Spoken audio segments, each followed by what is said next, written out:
I used to believe loyalty was simple. If you loved someone, you stayed. That belief came from Emma. You worry too much, Emma said one morning, smiling as she fixed my collar. I'm yours. I always will be. I know, I said, forcing a laugh. I'm just saying. She kissed my cheek. There's nothing to be scared of. Everyone loved her. My mother once told me, you married an angel. My friend said, you're lucky, man. At dinners, Emma listened more than she spoke. When she spoke, people leaned in. Ryan leaned in the most. You don't know how good you have it, Ryan told me one night, raising his glass. Emma's rare. She really is, I said. Emma laughed softly. Stop praising me. You'll spoil me. Ryan grinned. Too late. Ryan had been my friend since we were kids. He knew my secrets. He knew my fears. When he showed up at our place unannounced, I never questioned it. Your family, I told him. And she's family too, he said, looking at Emma. Sarah came around often as well. Emma's phone buzzed, and she smiled. Sarah again, she said. She needs me. You're always there for everyone, I said. That's what loyalty is, Emma replied. At night, when it was just us, I felt safe. Emma rested her head on my chest. You trust me, right? She asked once. Of course, I said quickly, too quickly. She traced circles on my arm. Good. I don't know what I'd do without your trust. Sometimes Ryan stayed late. We talked about work, old memories.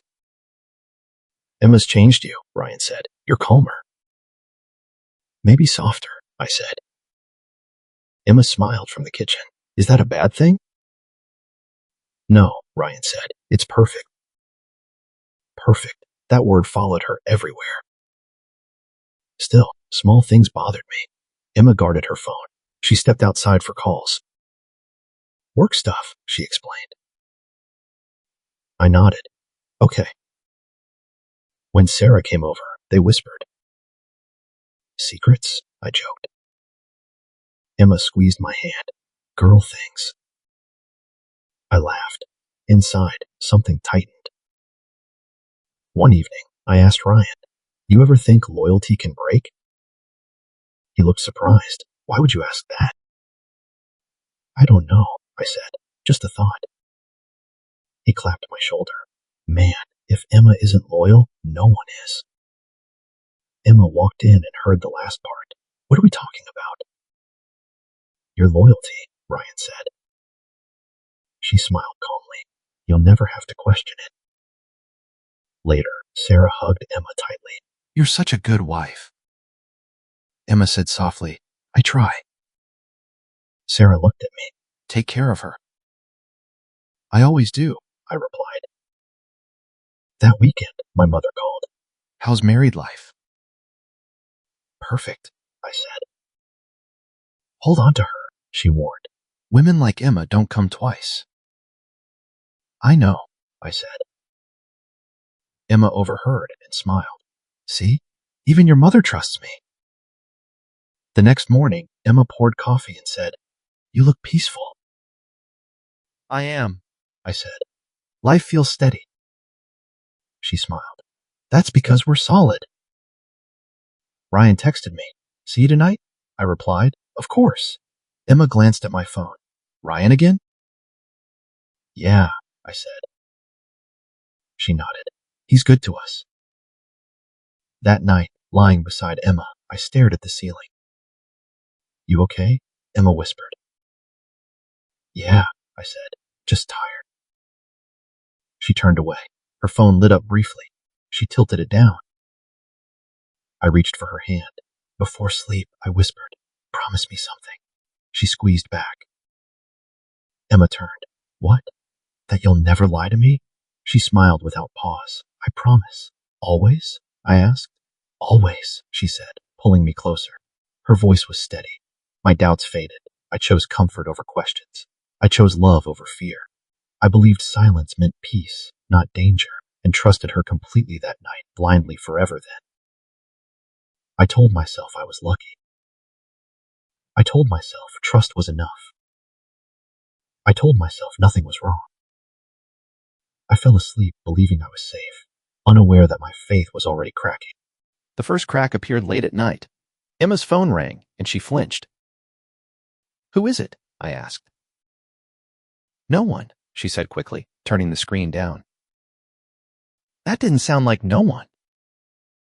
She smiled calmly. "Just Sarah. She worries too much." "Why hide it?" I asked. "I didn't hide anything," she said softly. "You're imagining things." I nodded, but my chest felt tight. "I'm just tired." She touched my arm. "Then sleep." The next morning, she was quieter, not cold, just distant. "You okay?" I asked while tying my shoes. "I'm fine," she said. "Just a long night." "With Sarah?" "Yes," she replied, steady and calm. At work, I couldn't focus, Daniel noticed. "You look distracted," he said. "Just life," I replied. He leaned closer. "You ever notice people change before the truth comes out?" "What do you mean?" I asked. "Nothing," he said. "Just don't trust smiles too easily." I laughed it off. "You're reading too many dramas." "Maybe," Daniel said. "Or maybe I've lived one." That evening, Emma hugged me tighter than usual. "Did I do something wrong?" she asked. "No," I said quickly. "Why would you think that?" "You've been quiet," she replied. "I'm just thinking," I said. She smiled gently. "About us?" "Always," I said. Ryan came over later. "You look serious," he said. "Just tired," I replied. He glanced at Emma. "Take care of him." "I always do," she said. When Ryan left, Emma sat beside me. "You trust me, right?" "Yes," I said, even though my chest felt heavy. "Then don't let doubt poison us," she whispered. I nodded. "I won't." The phone rang again that night. She silenced it fast. "Emma," I said. She met my eyes calmly. "Please don't start." "I'm not starting," I said. "I'm asking." "It's nothing," she replied. "Why can't that be enough?" I swallowed. "It should be." She softened her voice. "I love you." "I love you too," I said. She turned away. I lay awake. The next day, Daniel asked, "You ever ignore your gut?" "All the time," I said. "That's dangerous," he replied. "I trust my wife," I said firmly. Daniel nodded. "Then I hope she deserves it." Emma started coming home later, still gentle, still kind. "Busy?" I asked one night. "Just helping Sarah," she said. "You're always helping someone." She smiled. "That's who I am." Ryan texted me, "Star, she's amazing. Don't ever forget that." "Stia," I replied. "I know." One night, I finally asked, "Are you hiding something from me?" She looked hurt. "How could you ask that?" "I didn't mean it like that," I said. I said. "Then how did you mean it?" she asked. I hesitated. "I don't know." She took my hands. "If you don't trust me, we have nothing." I felt fear rise. "I trust you." "Then stop questioning me," she said gently. I nodded. "Okay." Later, Ryan said, "Marriage needs faith." "I have faith," I said. "That's why you'll be happy," he replied. Emma kissed my forehead that night. "Thank you for believing in me." I smiled weakly. "Always." Inside, instinct screamed. Doubt whispered. Love argued louder. I chose love. I told myself trust didn't need proof. I told myself questions were weakness. I told myself loyalty meant silence. I believed believing was enough. I convinced myself that love meant closing my eyes and holding on tighter, even when my heart begged me to look. I noticed the change because it felt too perfect. Emma smiled more, touched me more, reassured me more. You don't have to worry, she said every morning. I'm right here. I know, I replied, though my stomach stayed tight. She started checking on me constantly. Did you eat? Did work stress you? Are you okay? Her care sounded gentle, but something in it felt practiced. One evening, Ryan laughed with her in the kitchen. Remember that? He said. Emma smiled. How could I forget? What are you talking about? I asked. Nothing important, Emma said quickly. Ryan waved it off. Old joke. They shared a look I didn't understand. I told myself I was being dramatic. At work, pressure followed me. Mr. Collins called me into his office. You've been distracted, he said. Deadlines don't wait. I'm handling it, I replied. Handle it better, he said. Your personal life can't bleed into my department. Yes, sir, I said. That night, Emma noticed my silence. You're thinking again, she said. Work, I replied. She wrapped her arms around me. I believe in you. Her words should have calmed me. Instead, I felt smaller. Ryan came over later. You look tense, he said. Just tired, I replied. He smiled. You've got a strong woman beside you. I know, I said. Emma leaned against him slightly as she poured drinks. I noticed. I hated myself for noticing. Relax, she whispered to me later. You're safe with me. One afternoon, I came home early. Emma was on the phone. I told you not now, she said sharply. I froze. Yes, she continued, lowering her voice. I know. I stepped closer. She turned, startled. Oh, she said, smiling instantly. You're home. Who was that? I asked. Sarah, she replied. She's emotional. Her calm felt too smooth. That night, I lay awake. She loves you, I told myself. At work, Mr. Collins said, get your head straight or step aside. I nodded, feeling pressure from every direction. Ryan texted me. Just, you're lucky. Don't forget that. Emma kissed me gently. Why are you looking at me like that? Like what? I asked. Like you're scared, she said. I'm not, I lied. She held my face. Nothing bad is happening. I wanted to believe her. Later, I heard her laugh softly in another room. Don't, she whispered into the phone. Not yet. My heart pounded. I stayed silent. She came back smiling. Just Sarah again. I nodded. That night, fear and love fought inside me. One told me to ask questions. The other begged me to stay quiet. I chose quiet. I decided not to confront, not to accuse, not to ruin the image we shared. Instead, I chose to watch, to listen, to wait, hoping my silence would protect me from the truth I wasn't ready to face. The next morning, Emma hummed while getting dressed. You seem happy, I said. I am, she replied. We're good, aren't we? Yes, I said. Ryan called. Dinner tonight? Sure, I answered. At dinner, they laughed easily. You two always agree, I said. Emma smiled. That's marriage. Ryan added, that's trust. On the drive home, Emma said, Ryan worries about you. Why? I asked. He thinks you doubt too much, she replied.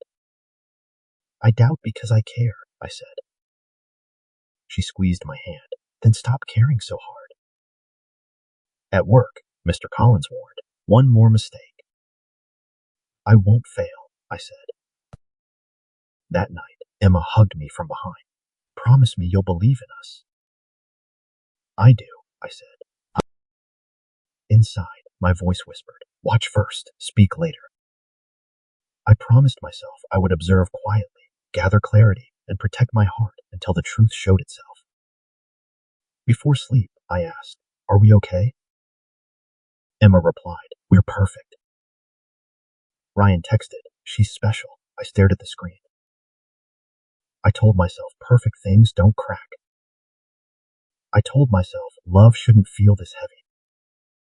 Still, I stayed silent, choosing patience over confrontation, believing observation was safer than truth. I decided to listen more, speak less, and watch carefully, because love felt fragile, fear felt loud, and I needed answers without breaking everything I still hoped could somehow remain whole before my courage finally failed me. Emma grabbed her bag and smiled. "I'll be late tonight." "Sarah again?" I asked. "Yes," she said easily. "She needs me." "Do you want me to come?" I asked. She shook her head. "No, it's just girl talk." "All right," I said. She kissed my cheek. "Don't wait up." The door closed. Something in my chest refused to rest. I grabbed my keys without thinking. "I'm just checking," I told myself. "That's all." I followed her car at a distance. My hands felt cold on the steering wheel. She didn't drive towards Sarah's place. She turned the other way. "Maybe she's taking a shortcut," I whispered. She stopped near a quiet street. I parked farther back and stepped out. My legs felt weak. I saw Ryan's car. "No," I said softly. Emma stepped out, looking around first. Ryan joined her seconds later. "You shouldn't have come here," Emma said. "I missed you," Ryan replied. "That's dangerous," she said. He smiled. "So is pretending."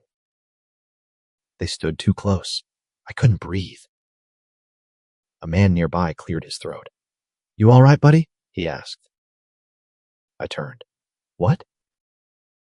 "I saw you shaking," he said. "Name's Mark." "I'm fine," I lied. Emma laughed quietly. "We have to be careful." Ryan said, "You're worth it." She touched his arm. "Don't say things like that." "But you feel it," he said. She didn't deny it. My hands trembled. My mouth went dry. "You said you loved him," Ryan said. "I do," Emma replied, "just not like before." Those words crushed something inside me. Mark whispered, "That your wife?" "Yes," I said. "Man," he muttered, "I'm sorry." Emma leaned closer to Ryan. "We can't keep doing this." Ryan replied, "Then stop looking at me like that." She smiled sadly. "I don't know how." My heart pounded, my vision blurred. Ryan said, "He trusts you completely." "I know," Emma answered quietly. "That's the hardest part." I felt sick. Mark touched my arm. "You gonna say something?" I shook my head. "No." Emma stepped back. "I should go." Ryan nodded. "Text me." She whispered, "I will." They separated like it was practiced. I turned away before she saw me. Mark said, "You deserve better." "I thought I had it," I replied. I walked back to my car. Every step felt heavy. I sat inside, gripping the wheel. My breathing came fast and shallow. "She planned this," I whispered. Emma drove past me without looking. I followed at a distance again, tears burning my eyes. At home, I parked and waited. She arrived minutes later. She entered smiling. "You're still awake?" "Couldn't sleep," I said. She touched my face. "Long night." "With Sarah?" I asked. "Yes," she replied smoothly. I nodded. "I'm glad you're home." She hugged me. "You're my safe place." I stood still. She said softly, "I love you." I didn't answer. Later, alone in the dark, my body finally shook. Every lie replayed in my head, every smile, every promise. I remembered Ryan saying trust mattered. I remembered Emma asking for belief. They weren't careless, they were careful. That hurt the most. I realized the betrayal wasn't an accident. It was chosen, planned, protected by my silence. I lay awake until morning, knowing the truth had followed me home, and it would never leave again. I sat on the couch, staring at nothing. Emma hummed in the kitchen. You okay? She asked. Fine, I said. My voice sounded hollow even to me. She smiled. You've been quiet lately. I'm just tired, I lied. You sure? She pressed, leaning against the counter. You can tell me anything. I nodded, holding my tongue. Later, I met Daniel at the coffee shop. You've been off, he said, stirring his cup. Just stress, I said. Stress doesn't shake your hands, he replied. I stared at him. It's nothing. Men lie to protect themselves, Daniel said, but you can't ignore instinct forever. I trust her, I said quickly. Daniel raised an eyebrow. Do you? Or are you pretending? I stopped. He was right. I was pretending. At home, Emma called my name softly. Dinner's ready. I walked to the table. She had said it carefully, like nothing had changed. This looks amazing, I said. You always notice the small things, she replied. Her tone was gentle, practiced. I forced a smile. Of course. After dinner, she sat beside me. Tell me about your day, she said. I recounted it, carefully avoiding her eyes at times. She listened, nodding, asking the right questions. You handled that meeting well, she said. Mr. Collins seemed impressed. Yeah, I said.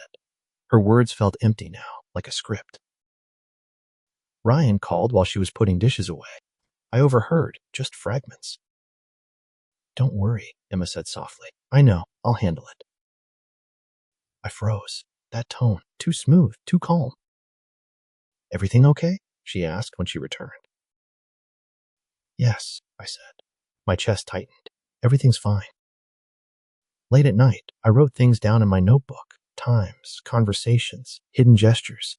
My hand shook. Each entry made the betrayal more concrete. You're keeping something from me, Emma said once, casually, while I scribbled. Just notes for work, I said. She nodded. Of course. Daniel's words returned. Tastric, patience and control. Observe. I wanted to confront, to scream, to shatter everything, but I didn't. Instead, I recorded, photographed, saved messages quietly. Every lie, every smile that hid intent, it became evidence. Emma sat across from me one evening. Why are you so distant? I'm thinking, I said, calm on the surface, chaos inside. About us? She asked. Yes, I lied. She leaned closer. I feel like you're pulling away. Just tired, I said. I let her touch my arm. I let her think she had me fooled. I wanted to break her, expose her. My rage burned, humiliation cut deep, shame echoed. But silence felt stronger. Power was not in confrontation. It was in knowledge. Ryan texted me later. She's perfect. Don't let doubt ruin it, echoed. I stared at the screen, fists clenching. Perfect. They believed they were untouchable. Emma whispered goodnight. Sleep well, love. Good night, I said. My voice was steady. I lay in the dark, heart pounding, mind racing. Each laugh, each touch, each practiced word replayed in my head. I hated that she could do this with a smile. I thought of Daniel again. Control, patience, wait. I told myself I wasn't powerless. I had eyes and ears they couldn't see. I had evidence and plans. I decided silence would be my weapon. Not a scream, not an accusation, not a fight. I chose to let them think I was blind. I would watch. I would wait. I would let their confidence crumble under its own weight.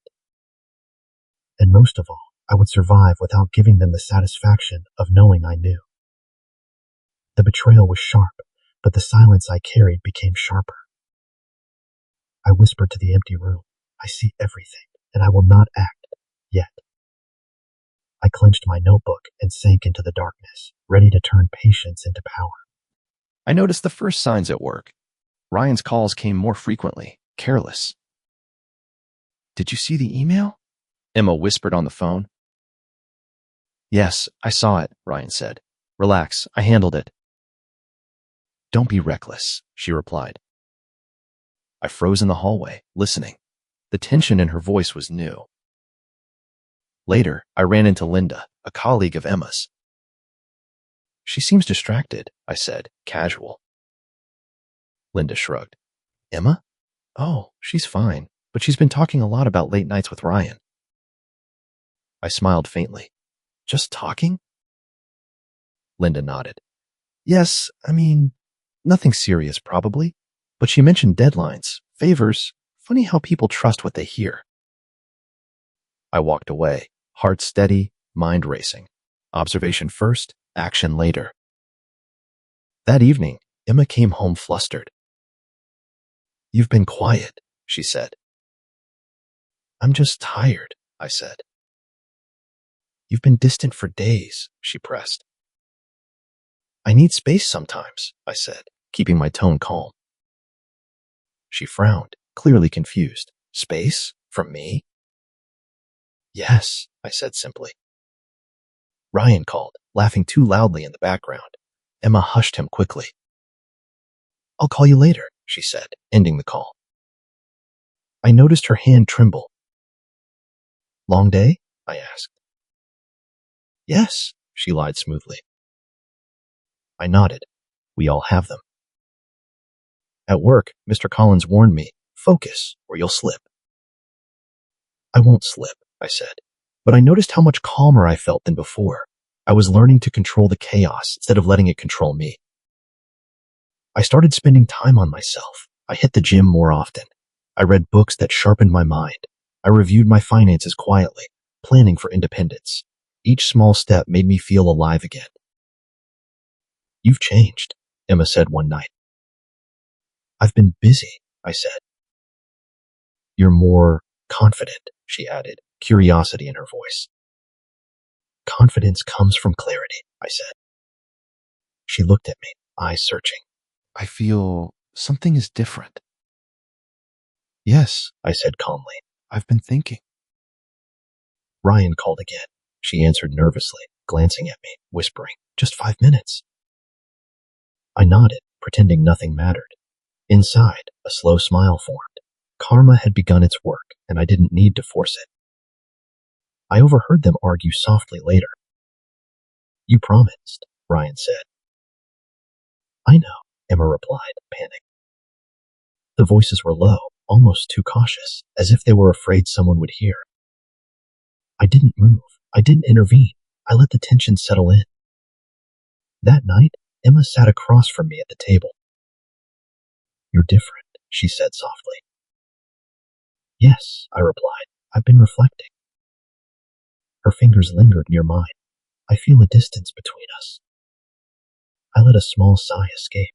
Maybe it's needed. Her eyes widened slightly. Distance?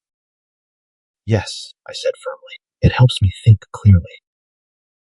She looked down. I could see her trying to mask anxiety with a smile.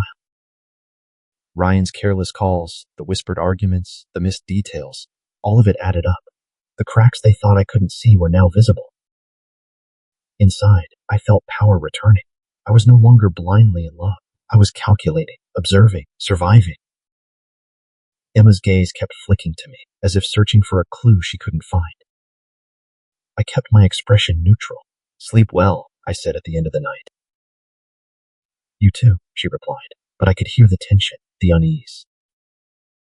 For the first time, I realized I was no longer the one trembling under the weight of betrayal.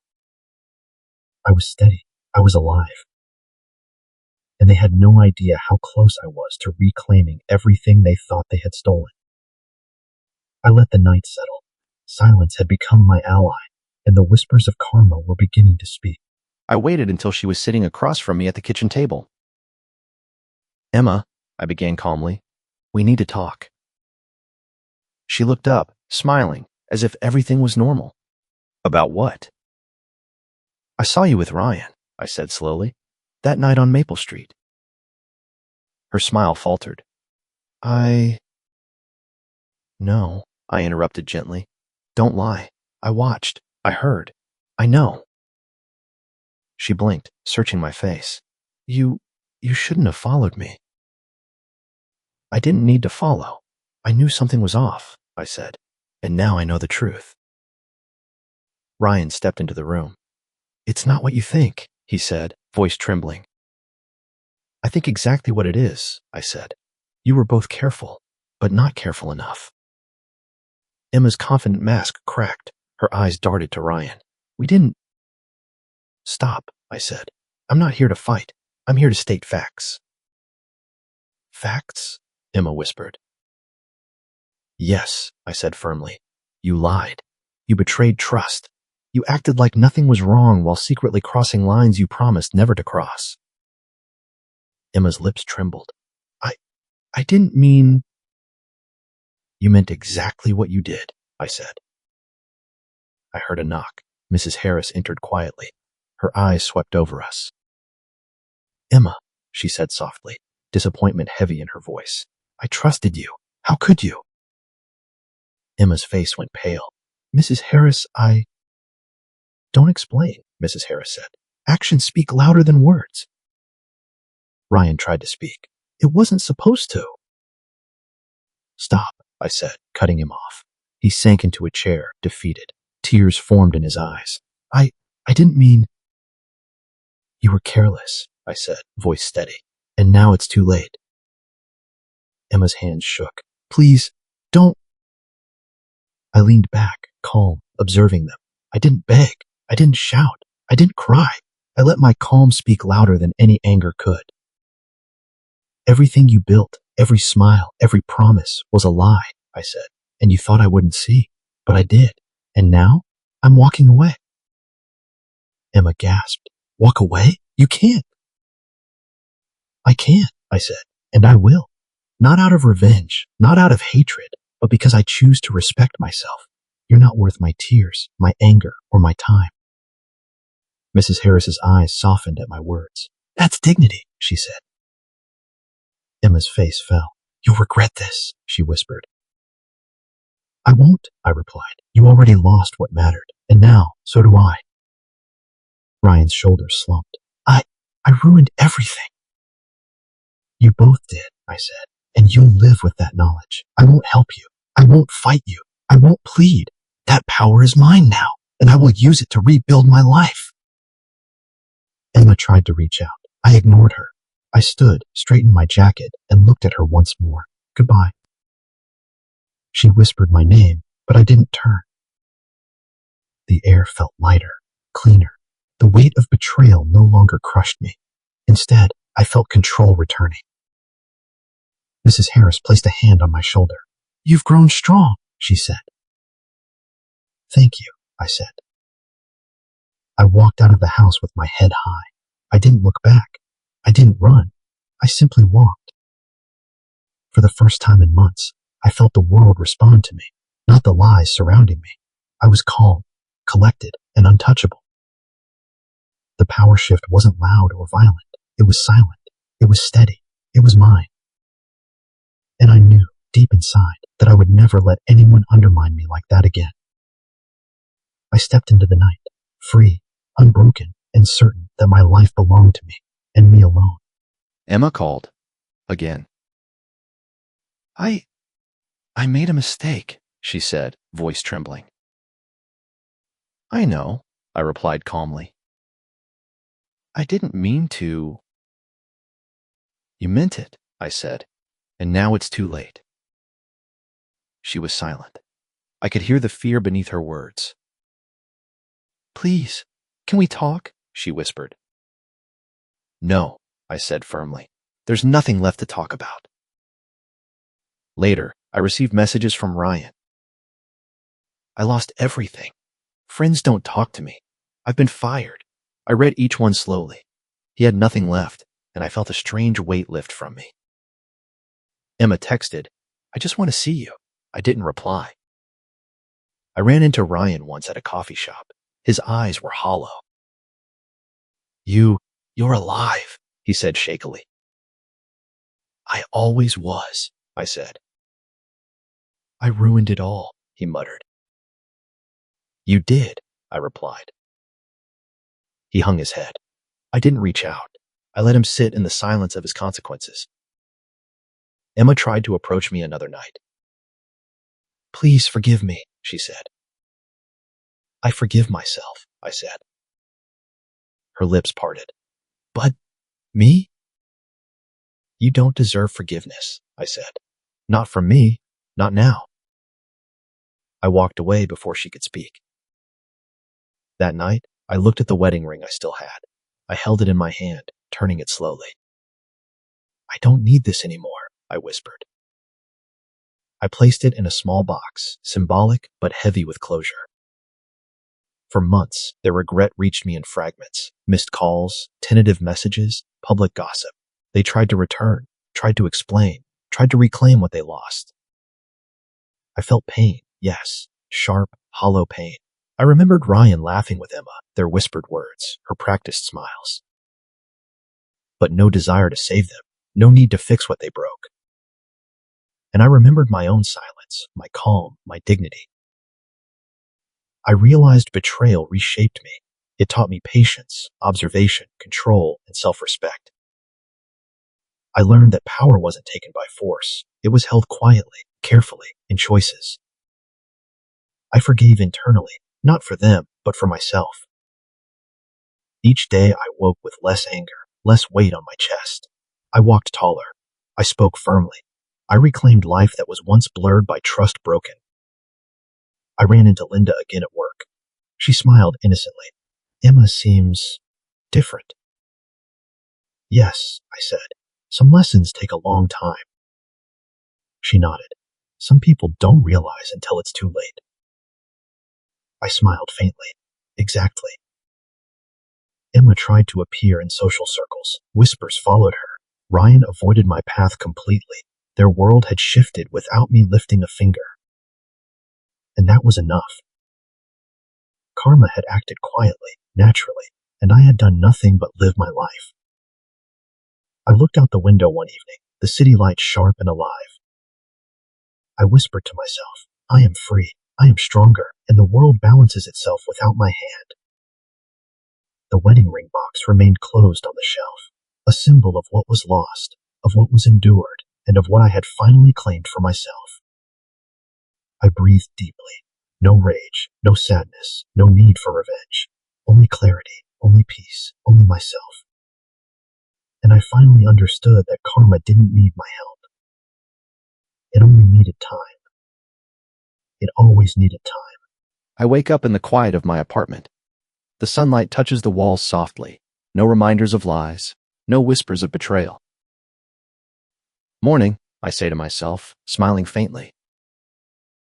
I make coffee, black, no sugar, simple, honest. My life feels the same, yet everything has changed. At the gym, I greet people with real warmth. "How's it going?" "Good, you?" someone asks. "Better than ever," I say, and I mean it. I meet Daniel for lunch. "You look different," he says. "I feel different," I reply. "It's like shedding old skin." "Survived the storm," he nods. "Yes," I say, "and I learned who I am." I think about Emma, about Ryan. No hate, just understanding. Weakness hidden behind confidence lies disguised as loyalty.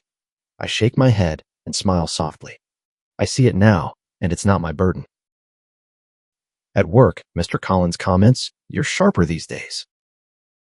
"Focused," I reply, "and I've learned patience." I go home, open my notebook from the dark days. Evidence, notes, reminders. I close it gently.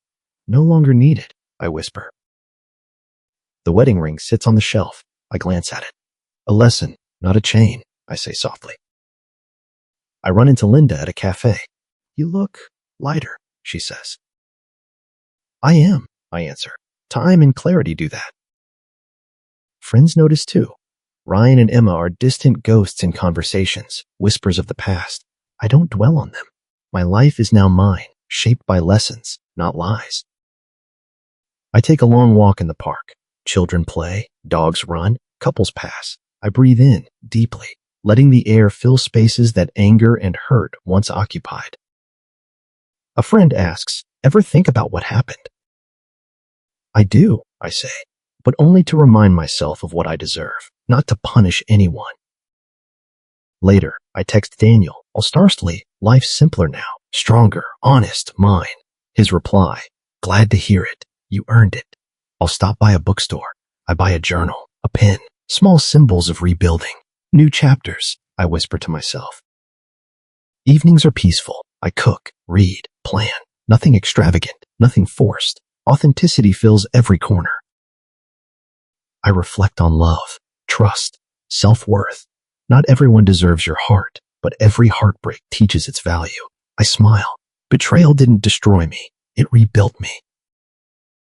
I remember the nights of sleepless fear, the quiet observation, the heavy notebook, the trembling hands, all necessary, all shaping me. I no longer chase revenge. I don't want validation from those who broke promises. I want clarity, peace, life lived without compromise. I look at my reflection.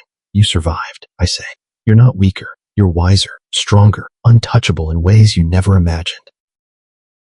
Emma and Ryan? Part of the past, lessons embedded, not anchors. Their regret doesn't excite me. It reminds me of my growth. I pick up a pen. I write. I will never ignore my worth again. Even as the night falls, I feel light.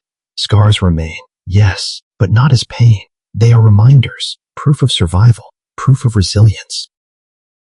I smile to myself. Betrayal once threatened to break me, yet here I stand, whole, calm, powerful, not through vengeance, but through clarity, patience, and self-respect.